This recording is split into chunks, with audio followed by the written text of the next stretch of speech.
Allahumma salli ala Muhammad wa ali Muhammad. Allahumma salli ala Muhammad wa ali Muhammad wa ajil faraja wa sahhil makhraja. Wa ala alihi wa sahbihi wa man tabi'ahum bi ihsanin ila yaumiddin, amma ba'd. Bapak Ibu yang sama dimuliakan Allah Subhanahu wa taala, pertama-tama mari kita panjatkan puji dan syukur kita kehadirat Allah Rabbul Alamin, karena atas perkenannya lah sehingga kita semuanya bisa bangun kembali di pagi hari ini setelah semalam kita menghidupkan malam-malam Lailatul Qadar. Jemaah sekalian, pada kesempatan pagi hari ini kita akan meneruskan surat Ad-Dukhan, surat yang ke-44. Pagi ini kita masuk ayat 31 sampai 40 atau 41 sampai 50 ya?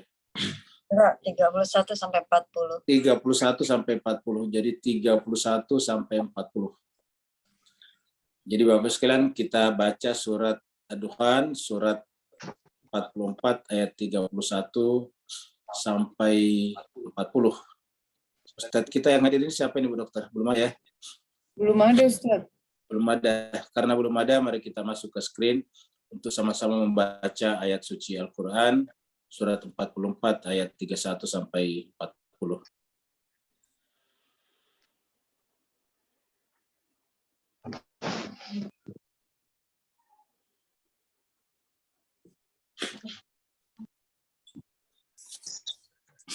A'udzu billahi minasy syaithanir rajim. Bismillahirrahmanirrahim.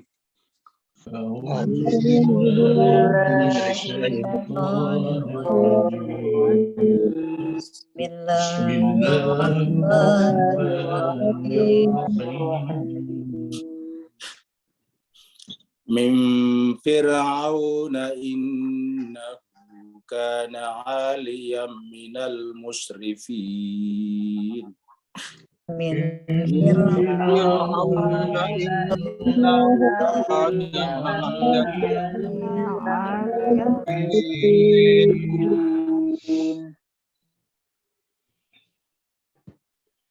Walaqad ikhtarnahum ala ilmin 'alal 'alamin.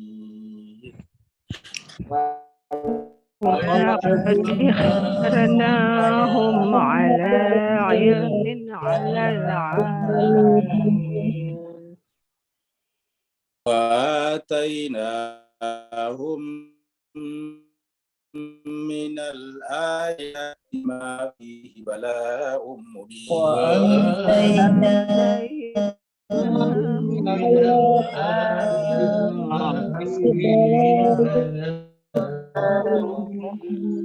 إن هؤلاء ليقولون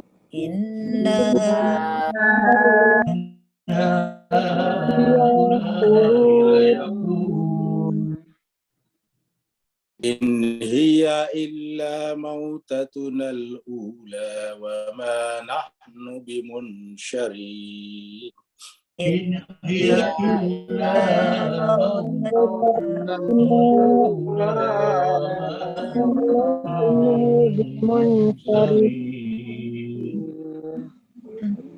فأتوا بآبائنا إن كنتم صادقين.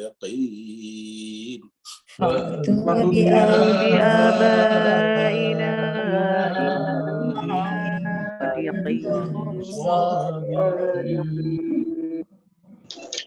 أهم خير أم قوم تبع والذين من قبلهم أهلكناهم أهم خير أم والذين من أهلكناهم إنهم كانوا مجرمين. إنهم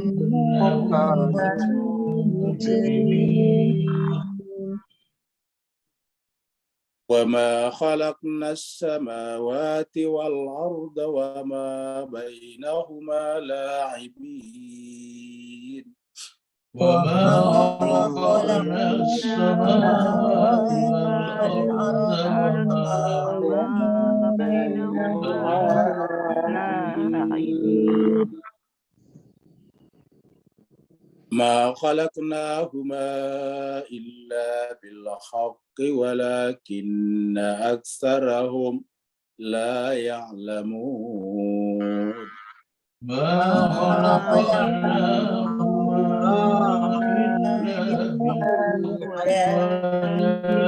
أكثرهم لا يعلمون إن يوم الفصل ميقاتهم أجمعين إن يوم الفصل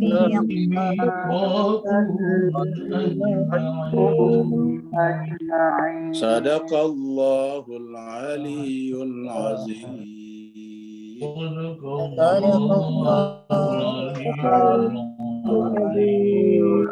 اللهم صل وسلم وزد وبارك على رسول الله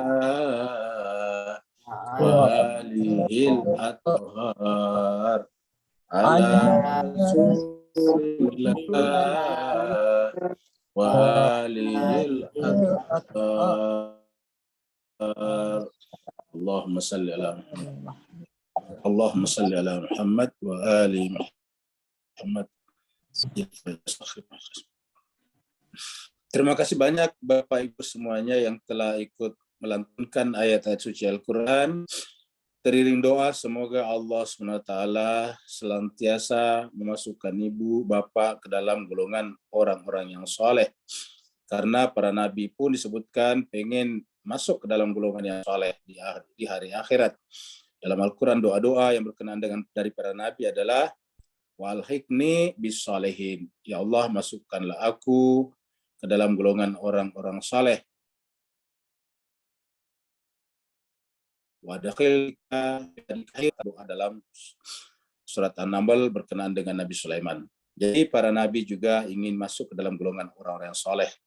Jemaah sekalian, kita teruskan surat 44, surat Ad-Dukhan, surat yang artinya asap atau kabut.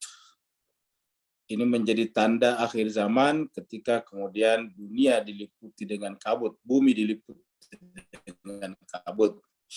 Turunnya surat ini adalah di Mekah, artinya sebelum Nabi hijrah dari Mekah ke Madinah atau Yastrib. Makanya disebut dengan surat Makkiyah, jumlah ayatnya 59 ayat. Kemarin petang kita sudah sampai di ayat 30. Di sini kemarin, sayangnya tidak muncul kemarin gambar ini. Ini adalah berbicara tentang Bani Israel yang sudah terbebas dari Mesir, kemudian kembali ke Palestina. Allah SWT berfirman, A'udzubillahi minasyaitonirrajim, Bismillahirrahmanirrahim. Walaqad najjayna Bani Israila minal adzabil muhin. Dan sungguh kami menyelamatkan Bani Israel. Kami menyelamatkan Bani Israel, ini Bani Israel, minal adab, dari penderitaan al-muhin yang hina. Makanya kita katakan kemarin bahwa di dalam Al-Quran itu tidak menyuruh kita untuk anti Bani Israel. Hanya Allah menyuruh kita anti terhadap kejahatan. Karena Bani Israel adalah satu ras, seperti juga ras-ras yang lain, yang Allah beritakan dalam Al-Quran sebagai syu'ubau wa qabaila, yang tujuannya adalah untuk lita'araf, untuk saling kenal mengenal, untuk saling bantu-membantu, tolong-menolong di dalam kebaikan dan takwa.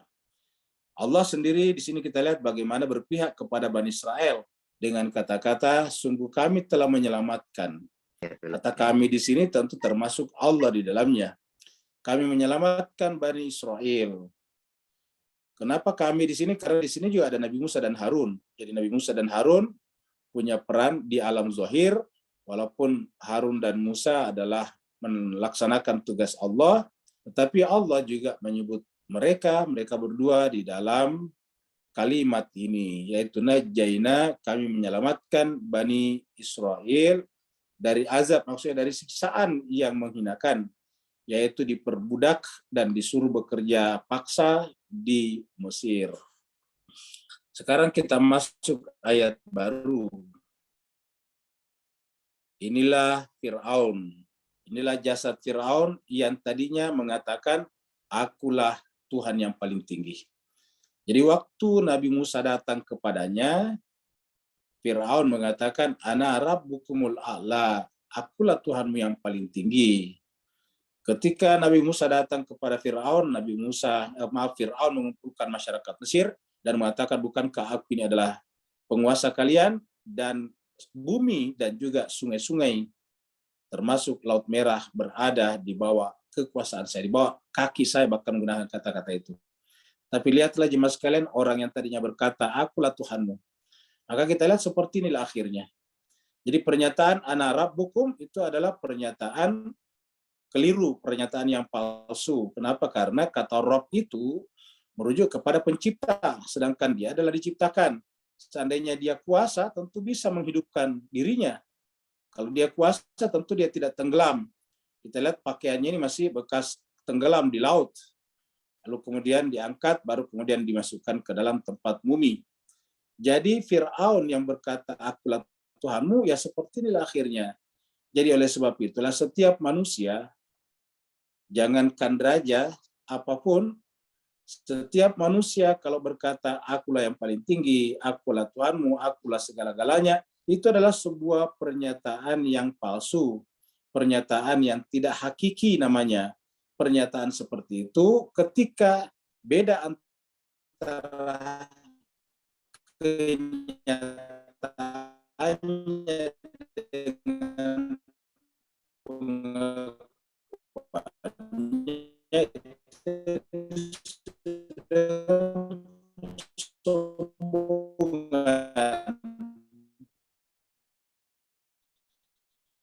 kalau Tuhan mengatakan akulah Tuhan, cocok karena faktanya, hakikatnya begitu. Kalau Fir'aun mengatakan akulah segala-galanya, jelas tidak benar. Karena bahkan Fir'aun juga sebelum dikandungkan ibunya dia tidak ada, dan setelah kemudian tenggelam ke laut dia seperti ini lagi. Suaranya Jadi gaya orang nyanyi.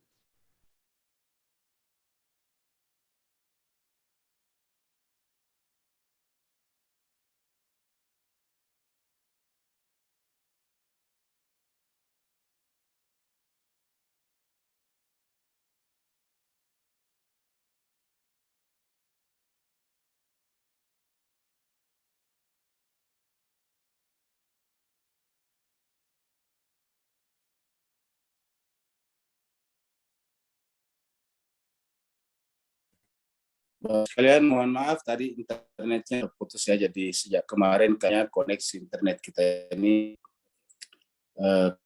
bil. Nah, jadi Bapak sekalian kita kembali ke gambar kita. Jadi kalau Allah mengatakan kepada Nabi Musa, innani anallah, la ilaha illa ana, sesungguhnya aku adalah Allah, maksudnya aku yang pantas sembah, dan tidak ada Tuhan, tidak ada ilah, tidak ada yang pantas disembah selain aku, itu pernyataan yang hakiki namanya. Karena memang faktanya Allah lah yang menciptakan segala-galanya, segala-galanya berasal dari Dia. Maka pantas kalau dia berkata, innani anallah, atau pantaslah dia mengatakan al-mutakabir. Allah, saya adalah al-mutakabir, kata Allah itu pantas. Karena memang tidak ada yang melebihi kebesaran Dia. Tapi kalau Fir'aun yang mengatakan, saya adalah kabir, saya adalah mutakabir, jelas ini keliru. Apa sebabnya? Karena pernyataan itu adalah tidak sesuai dengan fakta yang sesungguhnya. Jadi Allah berfirman, min Fir'aun, tadi dikatakan kami menyelamatkan Bani Israel dari azab yang menghinakan Nabil Muhim, min adzabil muhin, dari mana azab yang menghinakan itu? Min Fir'auna, yang ditimpakan oleh seorang yang bernama Fir'aun, yang mengklaimnya sebagai Tuhan. Innahu, sungguhnya dia Fir'aun itu kan adalah alian, merasa diri tinggi. Ali itu dari kata tinggi. Innahu kana alian, dia itu adalah orang yang merasa tinggi, tinggi hati, sombong, angkuh, arogan. Kita sebut kemarin dengan kata-kata arogan. Minal musrifin, dan dia termasuk orang yang melampaui batas. Musrifin itu melampaui batas. Itu sebabnya Bapak Ibu sekalian, ini tidak boleh ada pada diri kita. Bahkan perasaan pun tidak boleh, apalagi menjadi ucapan. Salah satu doa kita yang sangat terkenal ialah Rabbana ighfir lana dzunubana wa israfana. Israf ini dari kata ini. Israf itu satu asal kata dengan musrif. Musrif adalah orang yang israf. Jadi kita berdoa Rabbana ighfir lana dzunubana wa israfana fi amrina. Wahai Tuhan kami, ampunilah dosa-dosa kami, wa israfana fi amrina. Dalam mengurus urusan kehidupan kami israf. Israf itu artinya melampaui batas. Kata melampaui batas itu merasa diri kita lebih daripada Tuhan. Seakan-akan kita ini Tuhan. Seakan-akan orang di sekitar kita tidak hidup kalau kita tidak ada. Merasa dunia ini tidak ada kalau kita tidak ada. Padahal faktanya kita tidak ada, dunia pun tetap akan ada. Tanpa kita pun kehidupan akan tetap berjalan. Tanpa kita pun masyarakat akan tetap berjalan seperti biasanya. Maka rasa sayalah, maka kemudian itu adalah termasuk bagian daripada sifat-sifat israf. Orang yang disebut dengan al-musrif, bentuk jamaknya adalah al-musrifin di dalam ayat ini. Fir'aun adalah memiliki sifat itu. Nah, jemaah sekalian, kalau sifat ini ada pada diri kita, berarti kita telah memiliki sifat-sifat Fir'aun. Kita telah menjadi bagian daripada penganut mazhab Fir'aunisme namanya. Kalau kita merasa tinggi dalam ilmu, tinggi dalam hal segalanya, maka kita pun adalah alien. Kita pun merasa sombong, merasa arogan, dan kita pun menjadi bagian daripada Fir'aun. Dan seandainya kita hidup sesama dengan Fir'aun, kita pun termasuk orang yang akan ditenggelamkan ke Laut Merah pada masa itu. Sifat-sifat itu harus kita hilangkan. Nah, Bani Israel ini jemaah sekalian serbagi adalah orang yang Allah muliakan pada zamannya. Ingat jemaah sekalian, ini adalah ilustrasi Nabi Yakub. Ini adalah ilustrasi Nabi Yakub yang kemudian memberkati seluruh anak-anaknya. Jadi laki-laki ini semua anak-anaknya Nabi Yakub, 12 orang. 12 orang ini adalah anak Nabi Yakub. Yakub ini adalah nama lainnya Israel. Maka Bani Yakub nama lainnya adalah Bani Israel. Setiap nanti anak kemudian menjadi nama marga bagi keturunannya. Jadi satu nama menjadi nama marga ke bawah. Jadi nama marga Bani Israel ada 12 sesuai dengan jumlah nama anak-anak Nabi Yakub. Jemaah sekalian sebagai Nabi Yakub ini adalah nabi yang sangat sabar, sampai kemudian ketika anak-anaknya 10 orang membuang anaknya bernama Yusuf ini, lalu kemudian dengan sabar untuk tetap menahan derita seorang diri, menahan kerinduan kepada putranya Yusuf, dan hanya mengadukan halnya kepada Allah, dan menyebut saya adalah sabar jamil, sabar dengan sabar yang indah. Nah, jemaah sekalian sebagai, dan apa yang terjadi buahnya adalah suatu masa Allah kumpulkan lagi Nabi Yakub dan seluruh anak-anaknya, termasuk Nabi Yusuf. Dan sekalian, bahkan Nabi Yusuf yang tadinya dibuang oleh mereka, lalu kemudian menjadi pejabat tinggi di Mesir, dan pada saat itu mendapatkan kenikmatan dalam pengertian kesenangan bisa tinggal di Mesir. Jadi mereka bisa tinggal di Mesir karena Nabi Yusuf telah menjadi pejabat tinggi di Mesir. Karena mereka semuanya pindah ke Mesir atas permintaan Nabi Yusuf, maka sejak saat itu mereka tinggal di Mesir.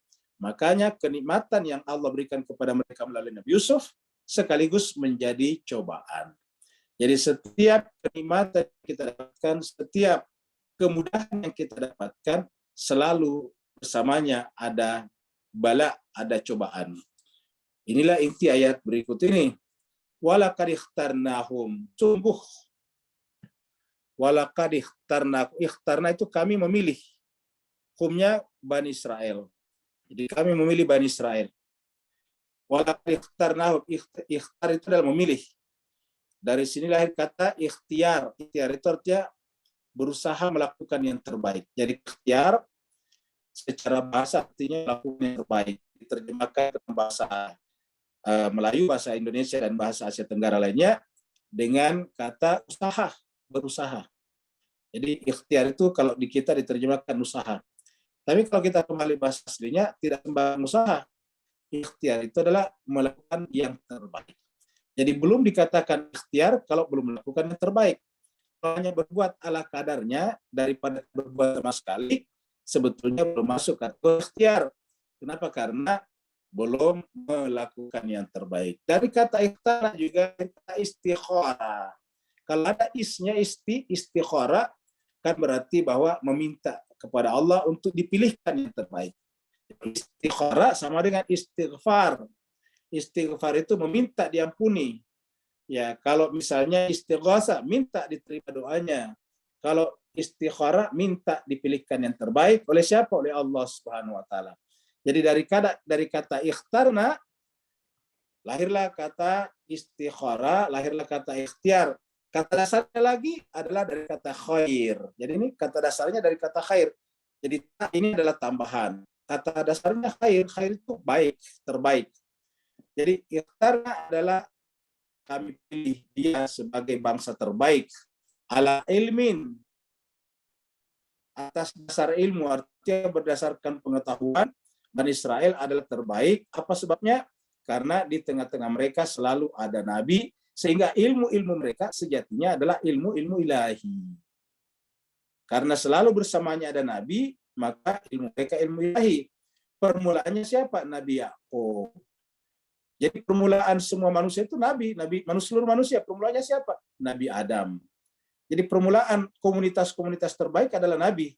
Manusia dimuliakan karena diantaranya adalah orang tua pertamanya, manusia pertamanya adalah Nabi Adam alaihissalatu wassalam. Dan ibunya Hawa ada termasuk wanita suci. Jadi Adam dan Hawa adalah merupakan orang tua seluruh manusia. Nah begitu juga dengan Bani Israel. Bani Israel ini adalah ayahnya adalah Nabi Yakub. Nabi Yakub. Makanya kemudian Allah katakan ikhtarnahum ala ilmin, berdasarkan ilmu. Berdasarkan ilmu yang ada pada Allah SWT, alal alamin, terhadap seluruh alam.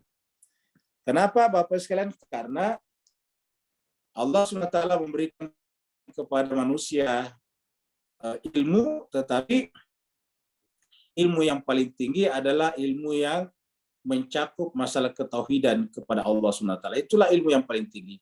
Jadi ilmu yang paling tinggi yang memuliakan seorang apabila ilmu itu adalah terkait dengan ketuhanan. Dan Bani Israel ini dari awal, dari nabi pertama yaitu Nabi Yakub sebagai orang tua, terus ada nabi di antara mereka. Setelah Nabi Yakub ada Nabi Yusuf, begitulah seterusnya turun-temurun sampai kemudian datang Nabi Musa, datang Nabi Harun, itu semua Bani Israel. Nanti ke bawah lagi datang Nabi Daud, Nabi Sulaiman. Terus ke bawah lagi nanti datang Nabi Zakaria, Nabi Yahya. Dan nabi-nabi yang lainnya seperti misalnya Nabi Yunus dan sebagainya juga adalah dari kalangan Bani Israel. Jadi oleh sebab itulah kita sampaikan adalah tidak mungkin Al-Quran itu adalah anti Bani Israel. Kalau Al-Quran anti Bani Israel maka batal imannya. Karena wajib orang Islam itu mengimani nabi-nabi. Dan mayoritas nabi-nabi yang ada adalah dari Bani Israel. Salah satu penerimaan kita adalah beriman kepada rasul-rasul, termasuk rasul yang datang dari Bani Israel. Demikian apa yang ditentang Al-Quran?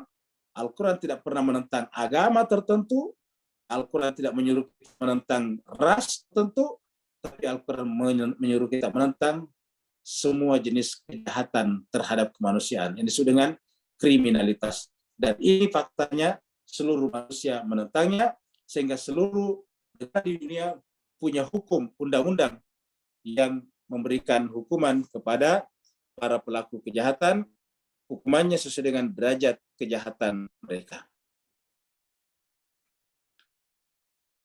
Ini adalah ilustrasi ketika Nabi Yusuf sudah tinggal di Mesir. Ketika sudah tinggal di Mesir, kemudian mereka mendapatkan kedudukan yang tinggi di sana, lalu kemudian sekaligus menjadi ujian bagi Bani Israel. Apa sebabnya?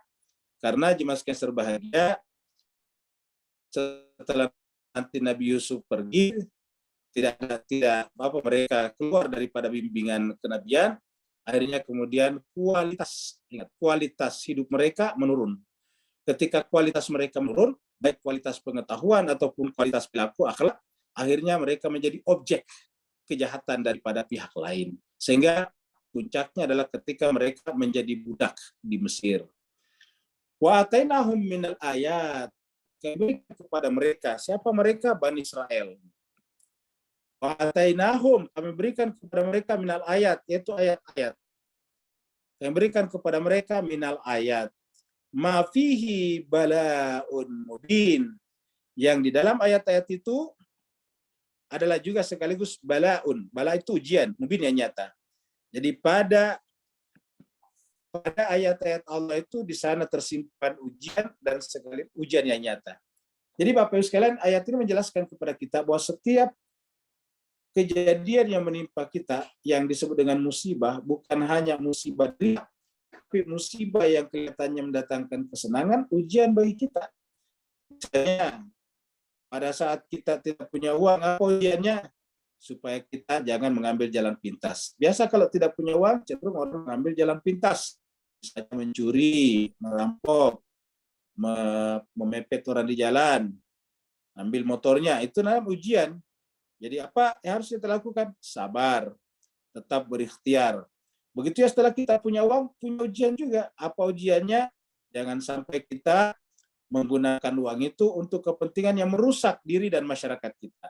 Kita gunakan uang itu misalnya untuk berjudi, minum minuman keras, dan sebagainya. Maka kemudian kita bisa rusak diri kita, rusak masyarakat kita. Jadi sebetulnya kita manusia ini tidak pernah berada dalam kondisi yang tidak berada dalam ujian.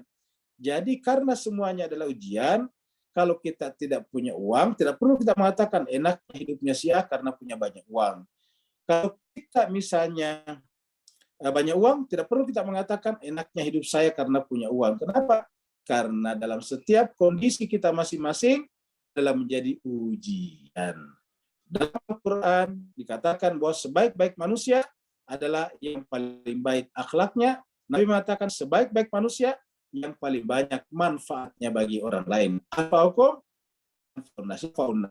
Sebaik-baiknya di antara kalian adalah yang paling bermanfaat bagi manusia.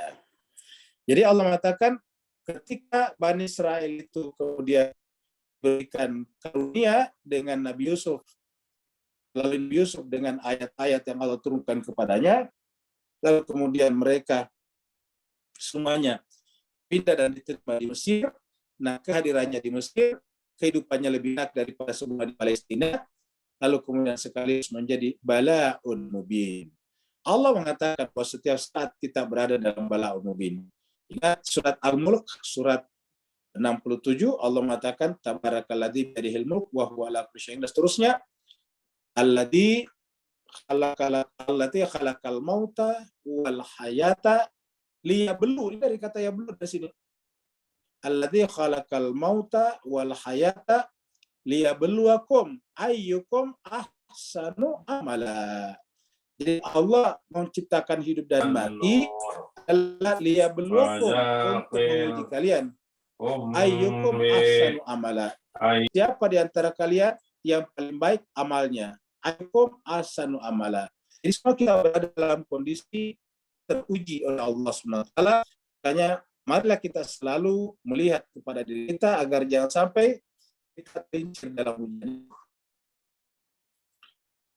Jemaah sekalian berbahagia, lalu kemudian ketika cerita-cerita tentang Bani Israel dan tentang masa lalu diceritakan kepada kaum Quraisy yang ada di Mesir, yang ada di Mekah pada saat itu, lalu kemudian mereka ternyata tidak bisa mengambil pelajaran dari kejadian sebelumnya. Maka Allah mengatakan inna haulai, sungguhnya mereka itu, haulai di sini adalah orang-orang kafir Quraisy di Mekah. Padahal sudah diceritakan tadi tentang Fir'aun. Fir'aun ini kan raja di raja. Sedangkan yang menentang Nabi di Mekah juga kan raja-raja kecilnya Mekah. Maksudnya raja-raja kecil di Timur Tengah, yaitu penguasa-penguasa Mekah. Mereka adalah tetua-tetua kepala suku utama di Mekah. Jadi yang menentang Nabi itu adalah penanggung jawab suku-suku besar yang ada di Mekah. Dia namanya Abu Jahal, yang namanya Abu Sufyan, itu adalah pemuka-pemuka masyarakat di sukunya masing-masing. Nah, tetapi ketika Nabi datang kepada mereka dengan menyampaikan ajaran agama sebagaimana Nabi Musa datang kepada Fir'aun, apa tanggapan mereka? Apa respon mereka? Al-Quran mengatakan, inna haulai, sungguhnya mereka itu menjawab, merespon, menanggapi ajakan Nabi, yaqulun, benar-benar berkata. Apa kata mereka? In hiya, tiadalah dia. Maksudnya kehidupan. Jadi hiya-nya di sini adalah hiya ini adalah kehidupan setelah kematian. Jadi kematian. Ya, jadi maksudnya setelah mati masih ada kehidupan. Nah, kata dia in hiya, tiadalah kehidupan kita di dunia ini ataukah kematian kita setelahnya illa kecuali mautatuna al-ula. Dalam kehidupan dunia ini tidak ada kehidupan, tidak ada kematian kecuali kematian yang pertama saja. Maksudnya kita hanya cuma sekali mati saja. Mautatunal ula. Kalau kita di dunia sudah mati, ya sudah selesai, tidak ada lagi pertanggungjawaban. Kalau kita sudah mati, ya sudah. Dengan demikian, yang berjaya di dunia, ya berjaya selama-lamanya. Kenapa? Setelah mati, ya tidak ada lagi pertanggungjawaban. Jadi kita bisa hidup di dunia ini dengan berbuat apa saja. Nah, jemaah sekalian berbahagia, ini tentu pernyataan yang keliru. Karena kalau memang kehidupan di dunia ini cuma sekali saja, harusnya manusia tidak ingin atau tidak pernah punya keinginan untuk memiliki keteraturan. Buat apa keteraturan? Toh tidak ada pertanggungjawaban di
Bapak Ibu sekalian, mohon maaf ya, tadi keluar lagi ya.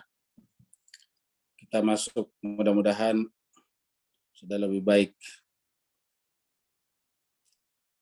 Jadi Al-Quran mengatakan, mengutip kata-kata daripada pemuka-pemuka suku Quraisy di Mekah, inna haulai, mereka para pemuka-pemuka Quraisy ini layaqulun, pasti akan berkata, in hiya, tiadalah kematian kita atau kehidupan di dunia ini kecuali bahwa hanya sekali mati saja. Mautatunal ula, hanya kematian yang pertama saja.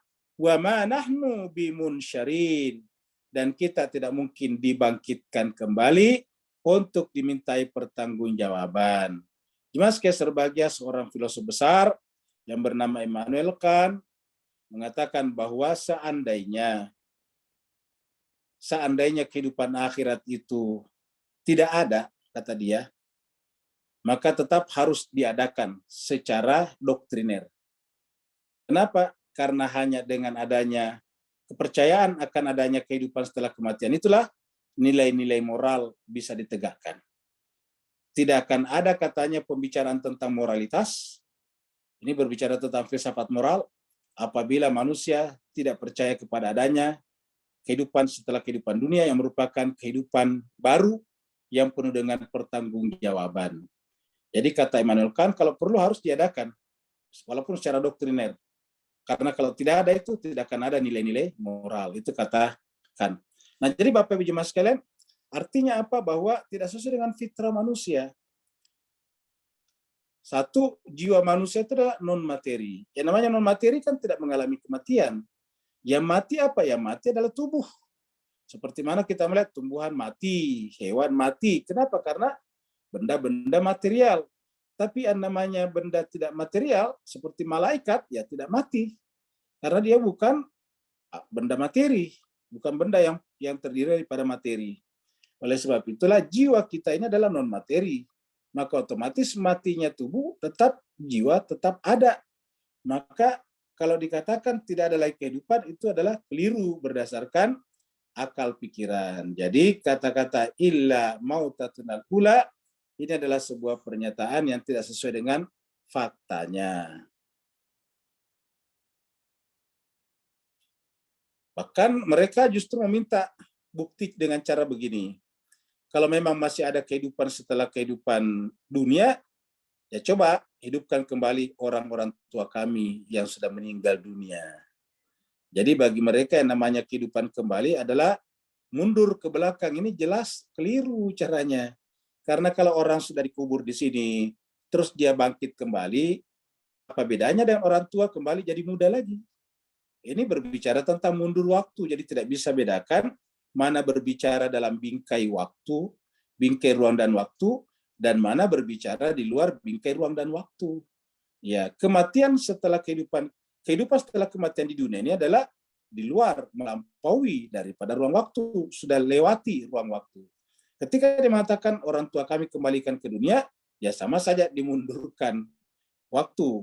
Kita lihat, jangankan mundur dari tua menjadi muda, mundur dari hari Kamis menjadi hari Minggu, tidak mungkin. Atau mundur ke hari Rabu, sekarang hari Kamis, kemarin hari Rabu. Kita mundur ke kemarin, ya tidak bisa. Nah, jadi seperti itulah. Jadi meminta ini dimundurkan jadi hidup kembali, itu adalah tidak mungkin. Kalau seandainya Tuhan menghidupkan orang mati dengan cara menghidupkan kembali seperti yang diinginkan mereka, ya akhirnya apa yang terjadi? Bumi ini akan kepenuhan. Bayangkan kalau sejak Nabi Adam dihidupkan kembali semuanya sampai sekarang. Waduh, bumi ini sudah tidak muat. Kenapa? Karena kita saja sekarang sudah ada 8 miliar manusia. Kalau dihidupkan seluruh moyang-moyang kita sejak zamannya Nabi Adam, yang puluhan ribu tahun yang lalu, ini akan menjadi problem. Jadi pernyataan itu adalah pernyataan yang tidak tepat. Fatu bi'abaina, kata mereka. Kalau memang ada kehidupan, coba fatu datangkan bi'abaina, moyang-moyang kami, ayah-ayah kami, bapak-bapak kami, orang-orang tua kami. Jadi kata mereka kepada Muhammad bin Abdullah, wahai Muhammad, kalau memang kau mengaku ada kehidupan setelah kehidupan dunia, coba datangkan kembali orang-orang tua kami.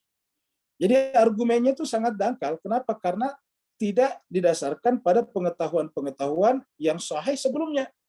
Harusnya kan berdasarkan pengetahuan yang valid sebelumnya. Pengetahuan yang valid, baru kemudian kita berangkat kepada sesuatu yang kita belum ketahui. Jadi yang namanya berpikir itu adalah bermula dari pengetahuan yang valid, menuju kepada sesuatu yang kita belum ketahui.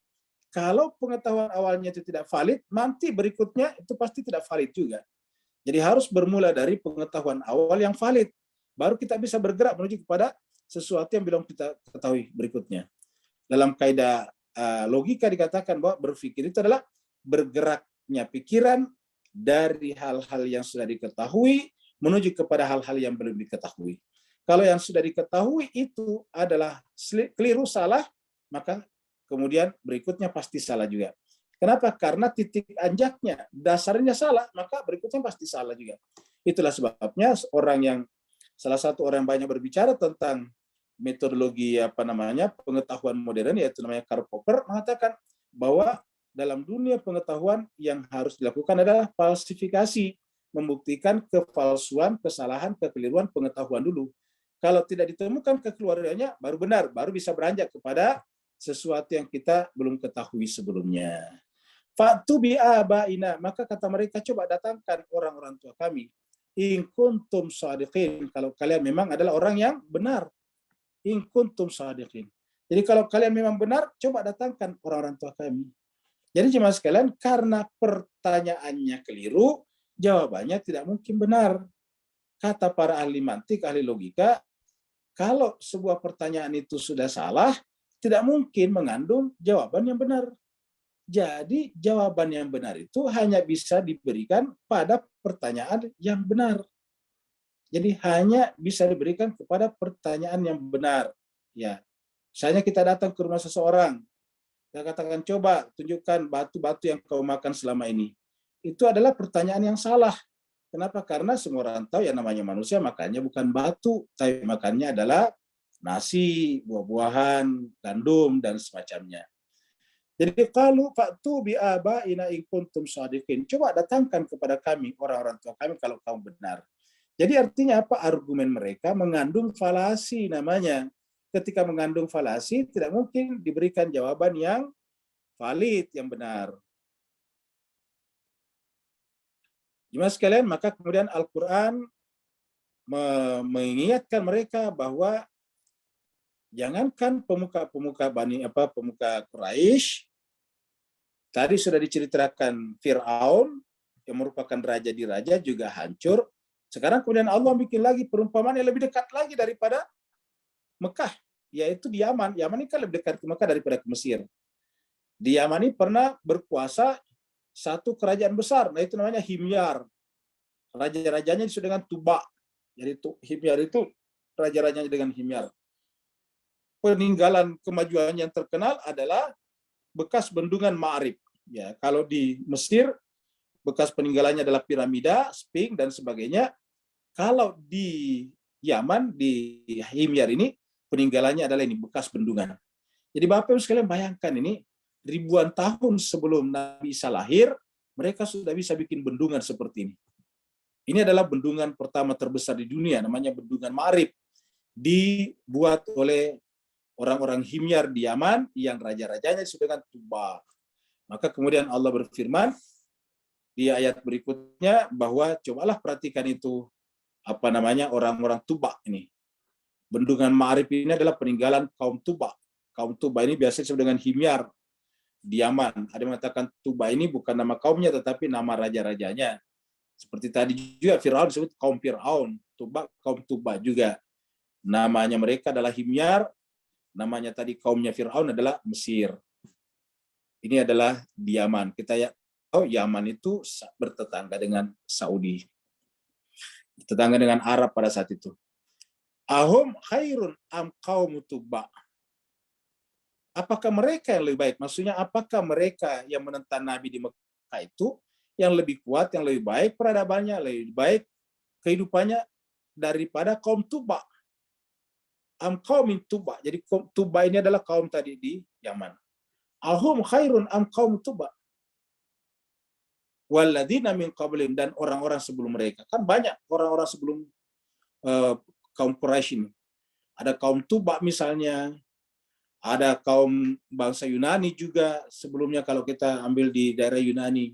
Dan banyak lagi kaum-kaum selain daripada bangsa Mesir. Walladzina min qablihim ahlaknahum, semuanya kami telah binasakan. Ahlaknakum, kami binasakan mereka.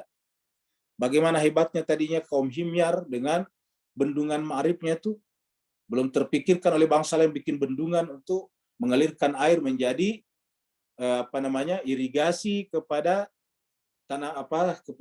tanah-tanah yang kering sehingga bisa menjadi produktif subur. Mereka sudah pikirkan.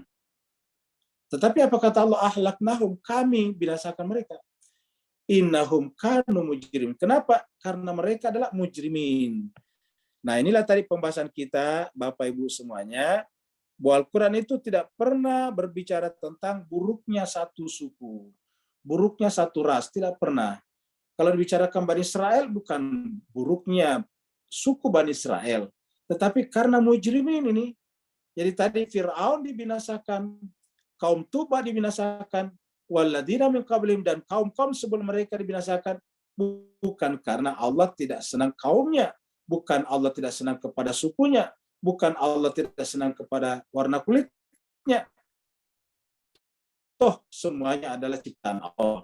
Toh semuanya adalah merupakan tajalli daripada kehadiran Allah Subhanahu wa taala. Toh semuanya menunjukkan wujud Allah Subhanahu wa taala. Lantas kenapa Allah mengecam mereka? Karena ini innahum kanu mujrimin. Jadi penyebabnya karena mereka melakukan kejahatan. Jadi mujrimin ini sebetulnya bukan hanya dosa, tetapi melakukan kejahatan. Jadi innahum itu kanu mujrimin. Dan mujrim ini bermula dari penolakan kepada kebenaran. Jadi ini adalah nama lainnya adalah kejahatan sebetulnya ini. Jadi ini adalah kejahatan. Ya. Jadi ini adalah kejahatan ya. Jadi mujrim ini adalah kejahatan. Ya, ini kejahatan yang bermula dari menolak kebenaran, ya. Menolak al-haq. Ya. Menolak al-haq. Jadi ini adalah mujrim ini adalah kejahatan terhadap kemanusiaan yang dimulai dari menolak kebenaran. Ketika menolak kebenaran, sadar atau tidak sadar, berarti mereka memilih kebatilan.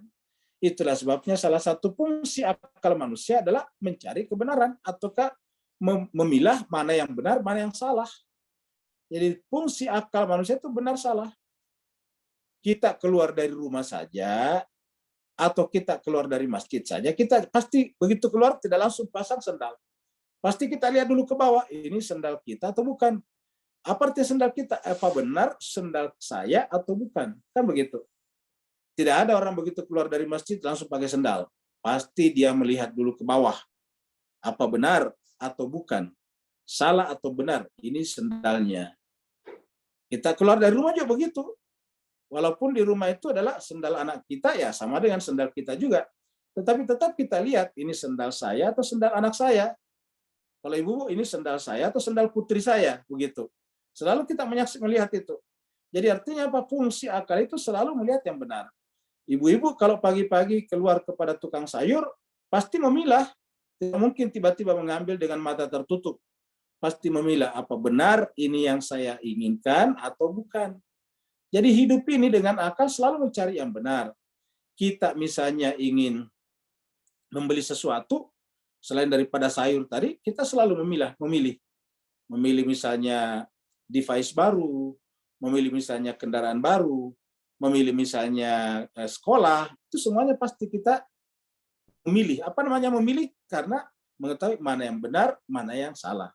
Artinya benar sesuai dengan kebutuhan saya dan bakat saya, atau tidak sesuai dengan kebutuhan saya dan bakat saya. Jadi kerja-kerja pikiran manusia adalah mencari yang benar. Maka ketika mereka mencari yang batil, maka itu namanya mujrim. Mereka melakukan kejahatan karena menolak kebenaran. Dan itu artinya bermula dari kezaliman kepada diri sendiri. Ketika melakukan kezaliman kepada orang lain, namanya mujrimin. Allah mengatakan mereka dihukum bukan karena kaum Tubaknya, bukan karena kaum Mesirnya, atau kaum Fir'aunnya, bukan karena bangsa ini bangsa itu, tapi karena melakukan kejahatan. Innahum kanu mujrimin. Inilah yang selalu kita katakan, Al-Quran itu mengajarkan kita berpikir objektif rasional. Jadi objektifnya berdasarkan Al-Quran bukan bangsanya yang salah, bukan sukunya yang salah, tidak ada bangsa, tidak ada suku, tidak ada warna kulit, tidak ada bahasa yang salah. Yang salah yang bisa melakukan kejahatan itu adalah orangnya. Orangnya memilih yang batil dan melakukan kejahatan, maka itu adalah tidak benar. Itulah yang harus ditentang. Jemaah sekalian berbahagia, ini adalah salah satu ilustrasi yang bisa kita tampilkan berkenaan dengan alam semesta. Jadi Bapak Ibu sekalian, kalau kita lihat alam semesta dari jauh, dari luar, dengan menggunakan foto seperti yang selalu dilakukan oleh NASA, kita akan menemukan indahnya alam semesta ini. Ya, kalau kita melukis saja harus ada pelukisnya. Kalau kita misalnya membuat rumah saja ada tukangnya. Kalau kita saja membeli mobil, ada pabrikan dan ada insinyurnya di sana. Ada engineer-nya di sana yang mendesain mobil itu. Masa iya alam semesta yang sangat-sangat ruwet ini, yang sangat-sangat rumit di alam semesta ini. Dan sangat raksasa, bukan raksasa, sangat-sangat raksasa. Masa iya tiba-tiba tercipta dengan sendirinya. Ini adalah bertentangan dengan proposisi sebelumnya. Proposisi mengatakan bahwa lukisan yang bagus pasti mencerminkan pelukisnya, seni, cita rasa pelukisnya. Kalau kita beli mobil yang bagus bentuknya, pasti menunjukkan kehebatan daripada pabrikannya, industrinya. Kalau kita melihat masuk ke dalam rumah-rumah tertata dengan baik, pasti menunjukkan ketelatenan pemilik rumahnya. Begitulah sebetulnya. Itu proposisi namanya. Tapi begitu sampai kepada alam semesta, proposisi itu tidak digunakan. Kita tiba-tiba mengatakan alam semesta tercipta dengan sendirinya. Ini adalah sebuah pernyataan yang bertentangan dengan proposisi-proposisi ataukah pernyataan-pernyataan sebelumnya. Maka Allah mengatakan, wa ma khalaqnas samawati wal ardh wa ma bainahuma la'ibin. Tidak mungkin diciptakan dengan main-main. Sebagaimana pelukis, walaupun kelihatannya kalau dia melukis itu seperti orang main-main, tapi itu serius, karya yang sangat serius. Jadi Allah mengatakan, wa ma khalaqnas samawati wal ardh. Tiadalah kami menciptakan langit dan bumi, wa ma bainahuma, dan apa di antara keduanya, yaitu la'ibin, bermain-main. Artinya alam semesta punya tujuan. Apa tujuannya? Al-haq, kebenaran. Jadi Allah menciptakan alam semesta ini adalah caranya Allah untuk dikenal. Ingat sebelumnya hadis yang kita biasa angkat, hadis qudsi, saya tadinya adalah perbendaharaan yang tersembunyi, tapi saya suka untuk dikenal, maka aku ciptakan alam semesta untuk aku dikenal. Maka fa khalaqtul khalqa li'urifa. Saya menciptakan ciptaan agar aku dikenal. Ya, agar aku dikenal. Jadi jemaah sekalian berbahagia, jadi alam semesta, langit dan bumi adalah caranya Allah untuk dikenal. Kenapa menciptakan langit dan bumi? Karena kita tidak bisa mengenal Allah langsung kepada zatnya yang merupakan sirrul asrar, rahasia dari segala rahasia, yang merupakan gaibul ghuyub, gaibnya segala yang gaib. Wa ma khalaqnas samawati wal ardh wa ma bainahuma. Mungkin kita mengatakan, bagaimana kita yakin ada kalau dia gaib dari segala yang gaib, rahasia dari segala yang rahasia? Bapak Ibu jemaah sekalian, yang namanya hakikat, intisari, saripati, itu selalu tidak kelihatan dari permukaan. Coba misalnya apa saripatinya itu kelapa? Santan? Bukan. Lalu apa? Minyak. Jadi kalau kita kelapa kita belah, diambil isinya yang putih, kita parut. Setelah diparut, kemudian diperas. Itu kan saripati pertama. Tapi belum saripati asli. Kenapa? Itu baru santan.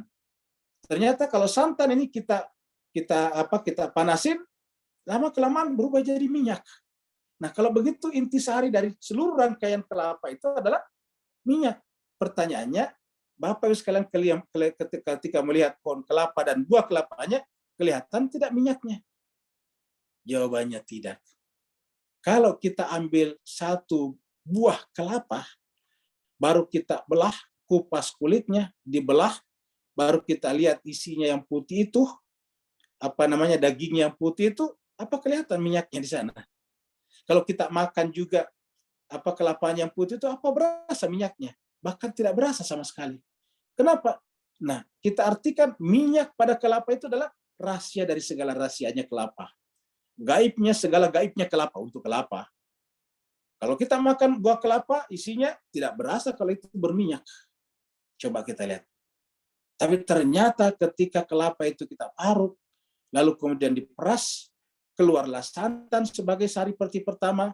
Setelah santan itu kita panasin, mendidih dalam jangka waktu yang lama, kemudian terbagi dua, yaitu ada ampasnya dan ada minyaknya, minyak kelapa. Nah, Bapak Ibu jemaah sekalian berbahagia, begitulah juga dengan alam semesta. Itu baru berbicara tentang materi. Jadi dalam dunia materi saja kita sudah melihat adanya lapisan-lapisan rahasia. Santan tadi adalah rahasia daripada daging kelapa. Bahkan daging kelapa rahasia juga. Kalau kita lihat buah kelapa dari luar tidak kelihatan isinya di dalam. Mana orang tahu kalau lihat buah kelapa ternyata di dalamnya ada air dan ada isinya. Ada putihnya, ada daging yang putih. Kalau kita lihat dari luar, tidak pernah kita sangka. Tapi setelah kita belah, sabutnya kita kupas, kemudian batoknya kita belah, ternyata di dalamnya ada daging kelapa namanya putih itu. Dari luar kelihatan hijau, batoknya kelihatan coklat. Begitu masuk di dalamnya ada putih. Yang lebih hebat lagi, di dalamnya ternyata ada air. Bagaimana caranya kok bisa ya? Di atas ketinggian sampai 20-30 meter, kok tiba-tiba ada buah isinya Isinya air, coba. Manis pula, padahal di bawah tidak ada gula. Ini semuanya menjelaskan rahasia di dalam rahasia. Tetapi masih ada rahasia yang lebih dalam lagi, yaitu minyaknya. Begitulah juga dalam kehidupan ini. Berlapis-lapis, namanya bergradasi. Sehingga kemudian yang paling di dalam, yang paling rahasia dari segala rahasia adalah zat Allah Subhanahu wa taala. Sirrul asrar ghaibul ghuyub. Maka Allah mengatakan, kami tidak menciptakan semuanya dengan sia-sia. Kenapa? Langit dan bumi juga berlapis-lapis. Tujuannya kita apa? Seperti tadi kelapa. Pertama kita lakukan mengupas sabutnya, kelihatan batoknya. Kemudian setelah itu kita kupas lagi batoknya, kelihatan isinya. Setelah kita ambil isinya diparut, kelihatan santannya. Setelah kemudian santannya kita masak, baru kelihatan minyaknya, terpisah antara minyak dan ampasnya. Nah, jemaah sekalian berbahagia, itu baru kita ambil contoh satu buah kelapa saja. Bagaimana pula dengan seluruh alam semesta, as-samawati wal ardh. Maka jemaah sekalian berbahagia, inti daripada semua perjalanan kita ini, yang kita cari adalah kebenaran, the truth, al-haq. Nah, jadi jemaah sekalian berbahagia, al-haq inilah yang sebetulnya yang menyebabkan terciptanya segala sesuatu. Jadi tercipta segala sesuatu adalah supaya kita menemukan al-haq. Dan di balik al-haq nantinya ada zatnya namanya. Ada wujud yang tunggal dan bersifat basit, yang bersifat sederhana. Pulpen ini kita ibaratkan sebagai pena yang menciptakan segala sesuatu. Karena dari pena inilah lahirlah gambar. Dari pena inilah lahirlah garis. Dari pena inilah lahirlah bilangan-bilangan matematika. Dari pena inilah lahirlah huruf-huruf, kata-kata, frasa-frasa, kalimat-kalimat, paragraf-paragraf, buku-buku ilmu pengetahuan. Dari sini semuanya. Nah, maka jemaah sekalian berbahagia, alam semesta adalah tercipta melalui kalamnya Allah SWT. Alladzi 'allama bil qalam, kata Allah dalam surat Al-Alaq. Alladzi 'allama bil qalam. Dan kalau begitu, siapa di balik yang Allah mengajarkan itu? Ternyata adalah semua alam semesta berproses menuju kepada yang benar. Puncak yang merupakan pengayom dari seluruh yang benar-benar itu adalah al-haq itu sendiri. Allah mengatakan, ma khalaqnahu ma illa bil haq. Tadi tidak bermain-main, maka Allah mengatakan mulai dengan kata tidak. Baru di sini ada illa, berarti kan tujuan utama. Saya tidak datang ke sini kecuali dalam rangka. Nah, itu dia berarti penting sekali. Artinya itulah tujuan utama. Ma khalaqnahu ma illa. Allah, kami tidak menciptakan keduanya, itu langit dan bumi, alam samawi dan alam aradi, illa kecuali bil haq. Kecuali adalah dalam rangka kebenaran. Karena akal pikiran manusia itu adalah beraktivitas mencari kebenaran. Jadi akal pikiran manusia bukan mencari makan, minum, bukan mencari sesuap nasi dan segelas air. Bukan mencari sepatu, sendal, pakaian, bukan. Lalu kenapa kita mencari sendal? Ya, agar benar sesuai dengan kaki kita. Kenapa kita cari pakaian? Agar benar bisa menutupi tubuh kita. Jadi sebetulnya intinya kebenaran. Ya. Kenapa kita cari kendaraan? Agar benar tujuan kita lebih cepat tercapai. Jadi wa ma khalaqnahu ma illa bil haq. Kecuali tujuannya adalah kebenaran. Cuma kata Allah, walakinna, akan tetapi aksarahum, kebanyakan manusia, la ya'lamun. Jadi Bapak bisa bayangkan ini ya. Sebuah ayat atau kitab suci turun di Mekah 1400 tahun yang lalu menekankan pentingnya apa yang disebut dengan al-haq, kebenaran. Dan kebenaran ini pasti berbicara tentang rasionalitas, berbicara tentang intelek, berbicara tentang nalar dan penalaran. Setiap kita berbicara tentang intelek, berbicara tentang rasio, berbicara tentang reason, alasan, berbicara tentang penalaran, itu pasti yang kita bicarakan adalah kebenaran. Allah dalam Al-Quran tidak berbicara tentang uka-uka misalnya. Tentang kelebatan-kelebatan hitam misalnya. tentang makhluk halus yang mengganggu orang sehingga sakit perut. Al-Quran tidak pernah berbicara seperti itu. Tapi Allah berbicara pada jantung kehidupan intelektual manusia, yaitu al-haq. Dan juga Allah mengatakan, sayangnya banyak sekali manusia yang tidak ingin berilmu. Ya, lamun ini dari kata ain, lam, mim. Ini ilmu. Jadi artinya ilmu itu disebut ilmu kalau berdasar pada kebenaran. Cobalah lihat susunan kalimatnya. Jadi yang namanya ilmu di sini harus berdasar kepada kebenaran. Jadi kalau tidak berdasar kebenaran bukan ilmu namanya. Makanya manusia kebanyakan tidak suka ilmu. Kalau tidak layak, lamun apa yang dia suka manusia? Yang disuka adalah mitos-mitos, cerita-cerita. Bahwa di pohon besar itu ada penjaganya. Coba bayangkan. Kalau kita lewat di situ, harus mengucapkan salam kepada penjaganya. Kalau tidak, nanti pulang nanti kemudian badannya panas. Coba. Mitos-mitos diciptakan. Kenapa? Walakin aktsarahum la ya'lamun, karena kebanyakan manusia tidak mengetahui. Ya. Walakin aktsarahum la ya'lamun, kebanyakan manusia tidak berpengetahuan, tidak ingin mengetahui. Ketika tidak ingin mengetahui, berarti tidak ingin mendasarkan tindakan dan pikirannya pada al-haq. Karena yang namanya ilmu harus based on kebenaran. Tidak ada kebenaran, tidak ada ilmu kalau tidak berdasarkan kebenaran. Yang disebut dengan ilmu adalah membuktikan kebenarannya kah ataukah membuktikan kepalsuannya. Membuktikan kebenarannya versi Auguste Comte, Bapak positivisme, namanya verifikasi. Sedangkan membuktikan kepalsuannya adalah seperti kata Popper, yaitu melakukan falsifikasi.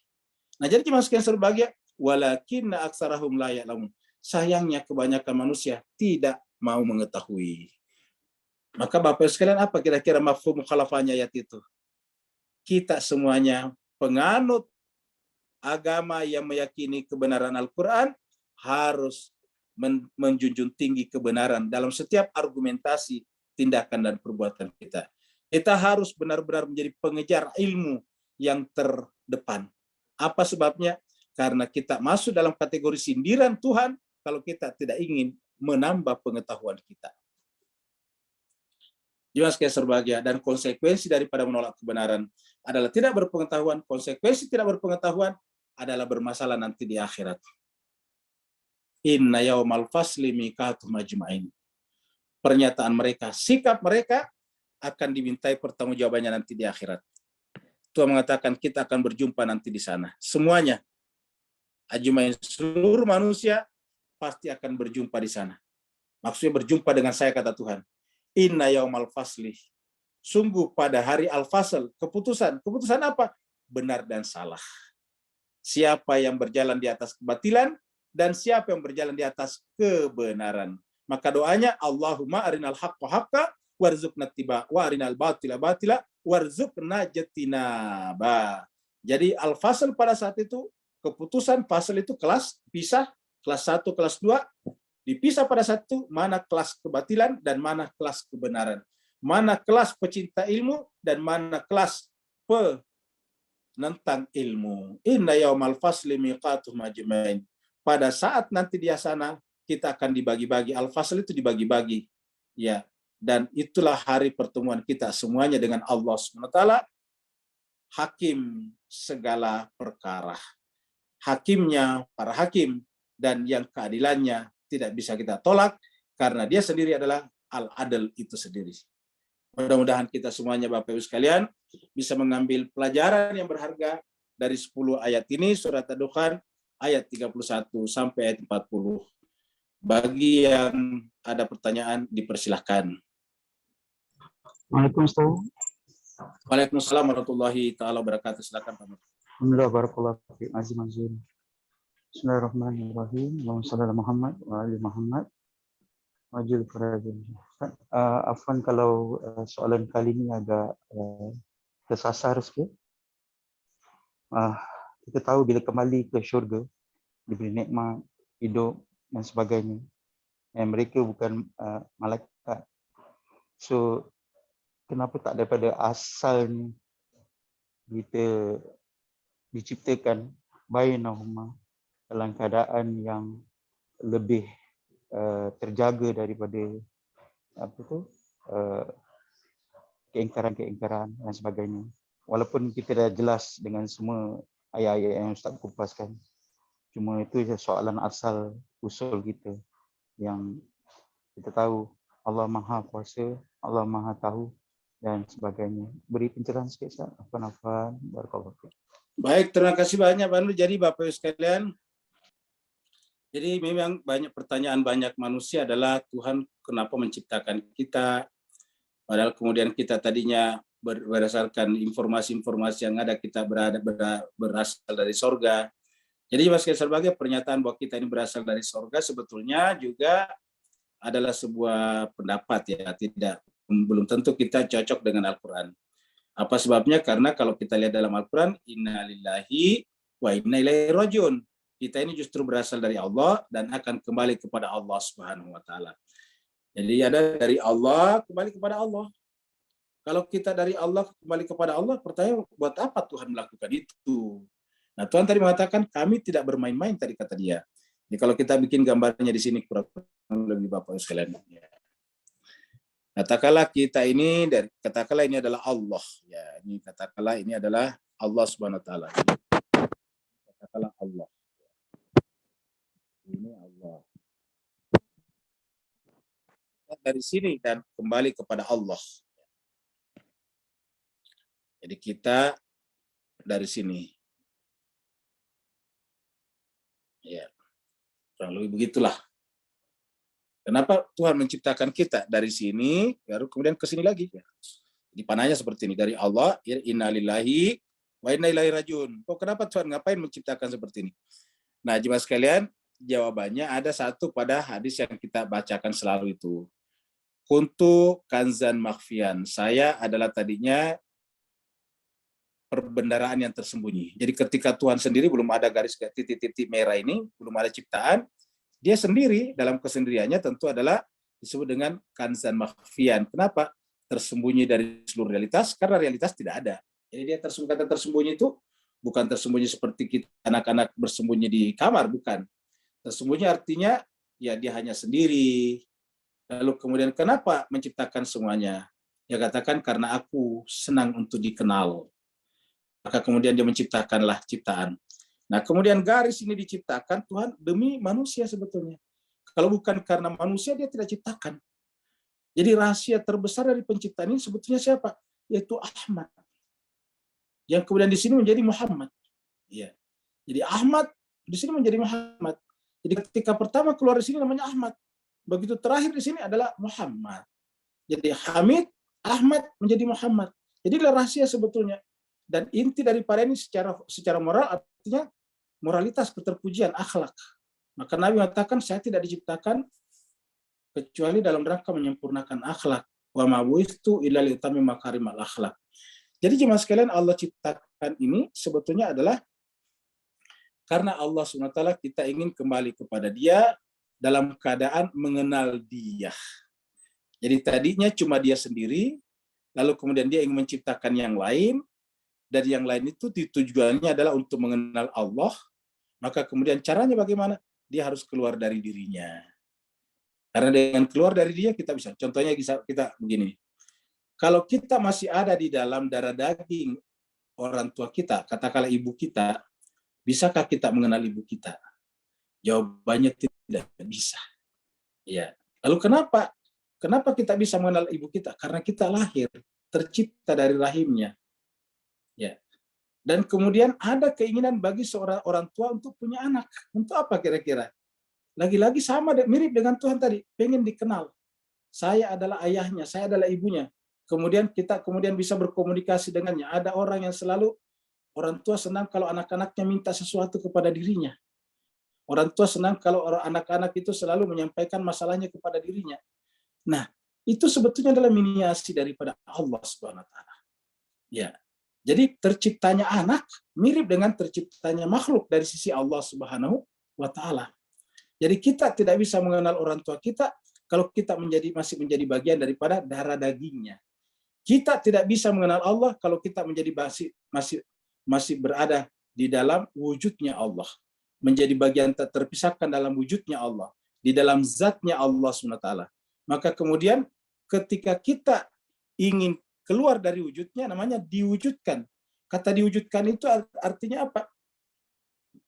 dia keluar dari wujud Allah sehingga muncul sesuatu yang lain, namanya mahiyah, namanya esensi, namanya akiditas. Ya. Nah, karena dia dimunculkan, dia diadakan, maka suatu saat bisa tidak ada lagi. Makanya disebut dengan wujudnya mungkin wujud. Jadi dia keluar, terus kemudian masuk. Jadi tujuannya Allah menciptakan kita adalah dalam rangka, kalau bahasa kitanya, kalau dari sisi kita menyempurnakan diri kita, dari sisi Allah kita kembali kepadanya dia. Lalu kenapa, apa hubungannya kembali kepada Allah dengan menyempurnakan diri kita?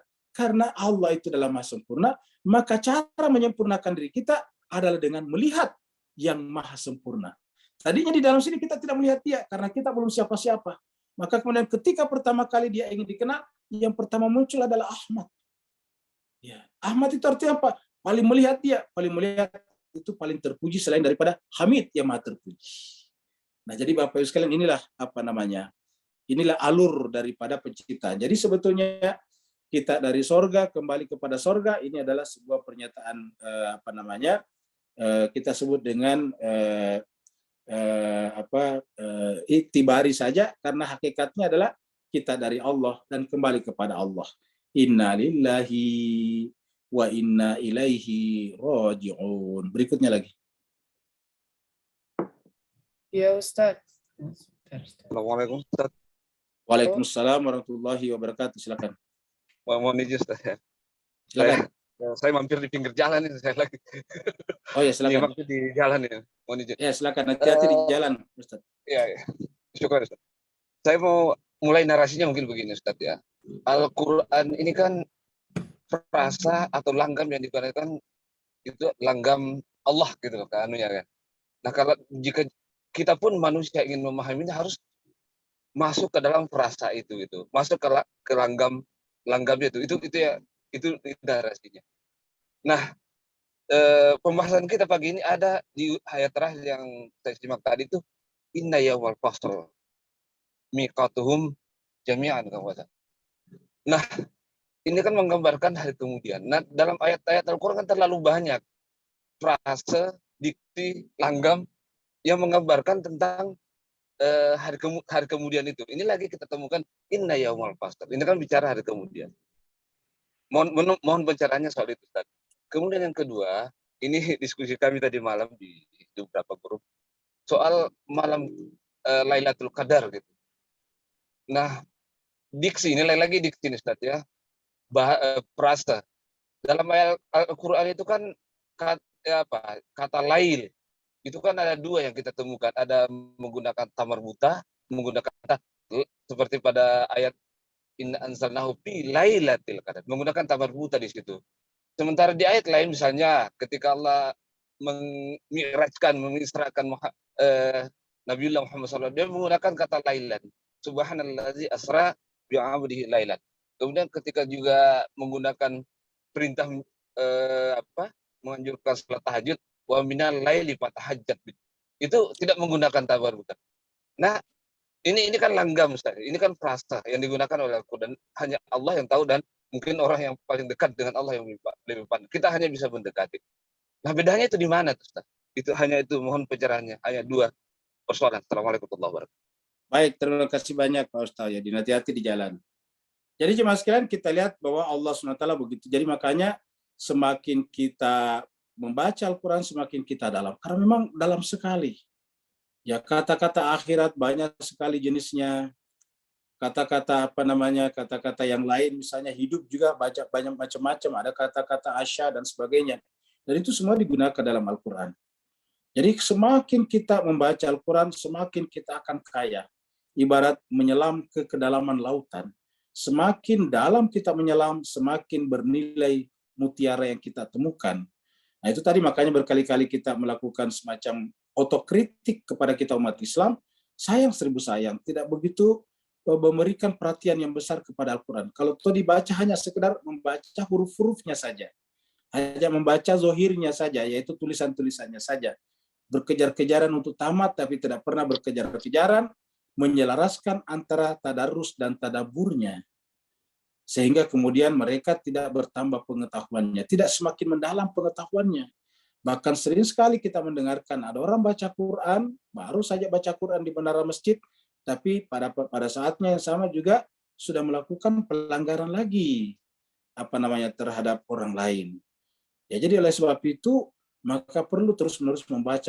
Makanya sudah Al-Quran bacaan. Nah, di antara yang ditanyakan tadi Ustaz Yudin adalah inna yaumal fasli miqatum ajmain. Kalau di surat di surat An-Naba, inna yaumal fasli kana miqata. Inna yaumal fasli kana miqata. Jadi sini katakan inna yaumal fasli miqatum ajmain.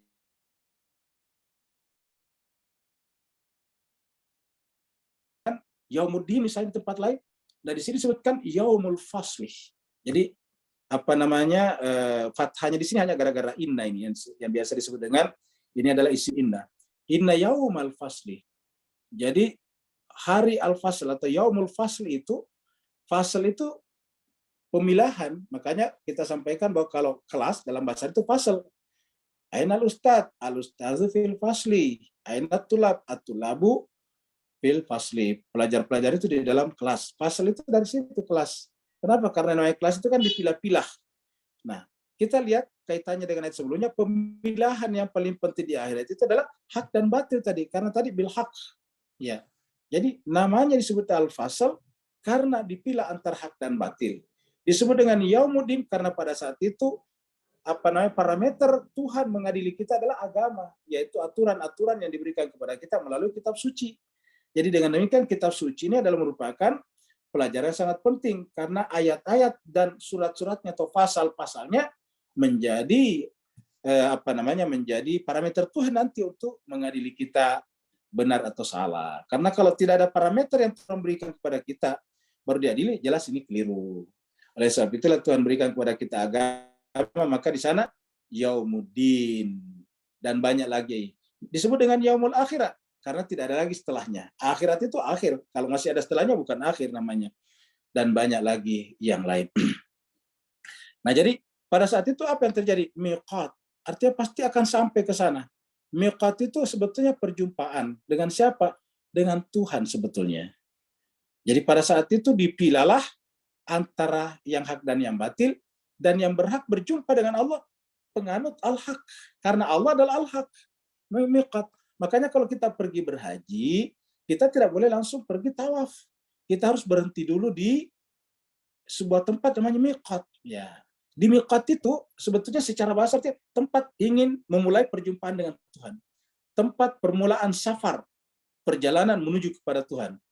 Jadi pada saat itu kita harus melucuti seluruh pakaian-pakaian duniawi kita. Jadi di miqat itu harus seluruh pakaian-pakaian duniawi kita, ego pribadi kita. Kita bukan lagi bangsa Melayu, kita bukan lagi bangsa Eropa, kita bukan lagi bangsa Afrika, kita bukan lagi bangsa Indochina. Kita siapa? Kita adalah hamba Allah, Abdullah. Pada saat itu semua simbol-simbol dilucuti. Pakaian suku, pakaian bangsa, pakaian adat dihilangkan, dibuka. Yang ada pada saat itu hanya satu pakaian ihram, seragam semuanya. Apapun bangsanya, dia harus berpakaian ihram. Di mana? Di miqat. Karena itu adalah syarat untuk berjumpa dengan Allah. Ketika mampu melucuti seluruh pakaian-pakaian subjektivitas kita yang dibentuk oleh kultur dan posisi antropologis kita. Kita harus buang semuanya. Baru kemudian apa? Bisa berjumpa dengan Allah. Dan hukum ini berlaku bagi semuanya. Bukan hanya bagi orang Islam. Bukan hanya bagi pembaca Al-Quran. Tapi ajma'in semuanya. Yang kedua tadi, pertanyaan yang kedua adalah tentang lailah yang pakai tamarbutoh dan lail yang tidak pakai tamarbutoh. Secara umum dalam Al-Quran, kalau lail itu tidak pakai tamarbutoh, itu yang umum.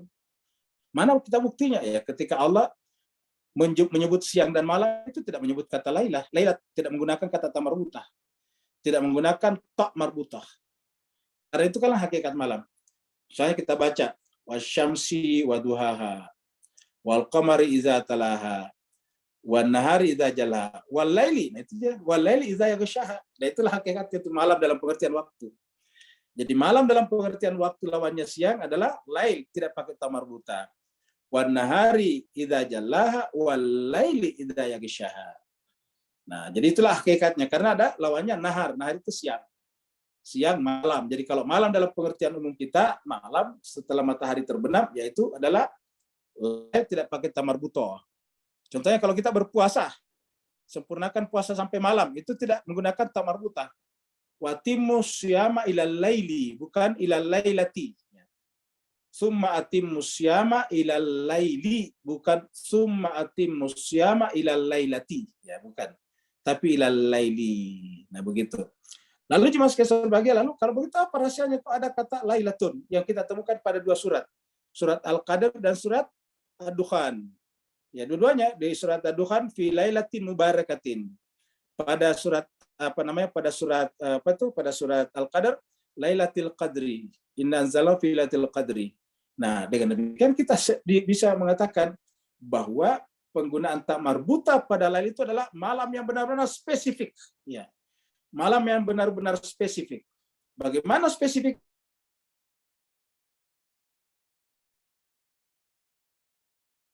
Menunjukkan kewanitaan, dan pada malam itu menunjukkan kelembutan. Pada malam itu menunjukkan feminitas, feminin. Ingat mas Kaiser bahagia, jiwa manusia termasuk jiwa ada pada laki-laki oleh Allah dihitung sebagai perempuan. Kenapa? Karena Allah menunjukkan bahwa Tuhan itu laki-laki, tetapi sifatnya adalah sifat keperempuanan. Adalah kasih dan sayang itu adalah sifat-sifat kewanitaan. Allah itu secara umum disebut dengan huwa Allahu ahad, Allah sebagai Allah.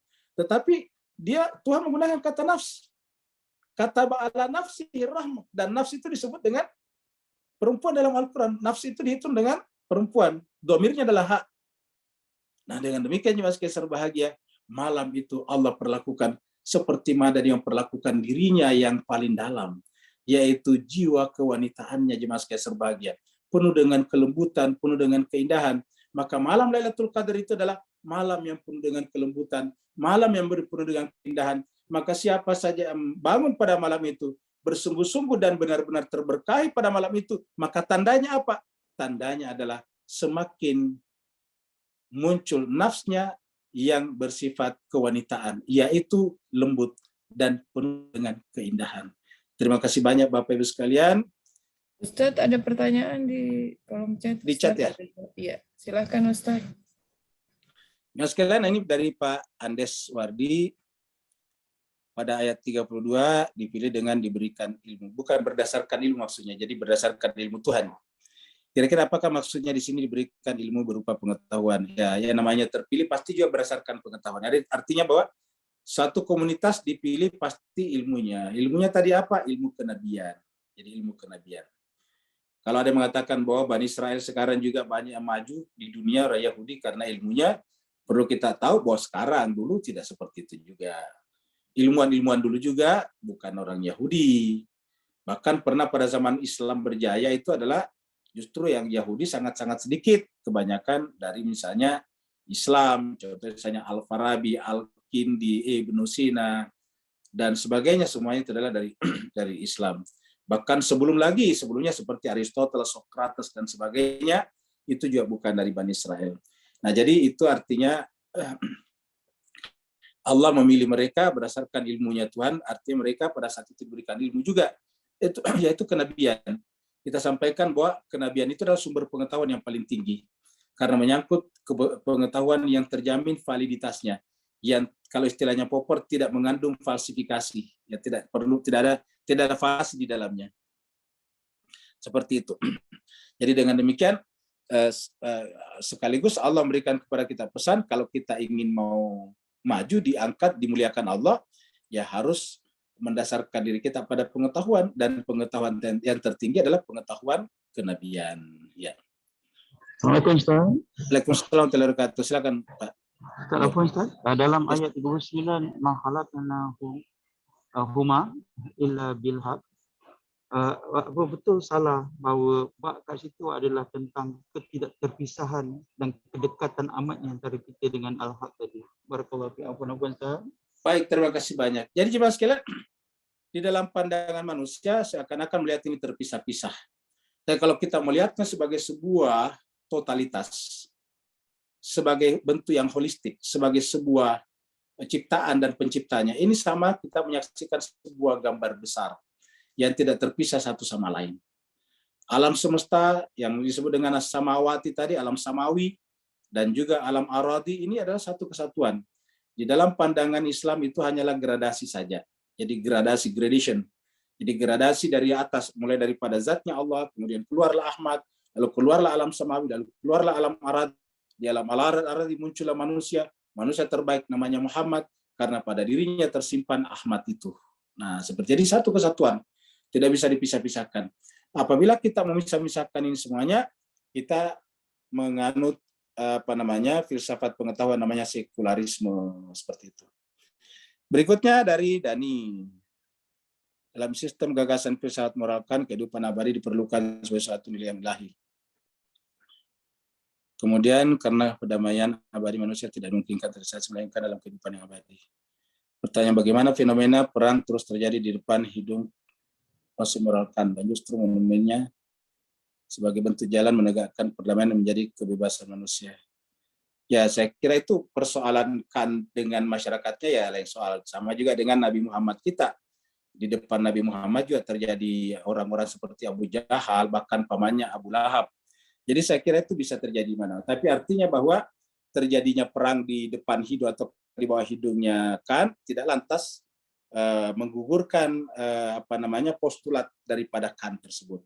Sebagaimana terjadinya pelanggaran di dalam rumah tangga Nabi Nuh, yaitu istrinya tidak beriman kepadanya, tidak lantas menggugurkan ajaran-ajaran Nabi Nuh. Terima kasih banyak Bapak Ibu sekalian, karena kita harus bekerja. Wassalamualaikum warahmatullahi taala wabarakatuh. Waalaikumsalam warahmatullahi wabarakatuh. Terima kasih Bapak. Waalaikumsalam Bapak Ibu. Warahmatullahi wabarakatuh.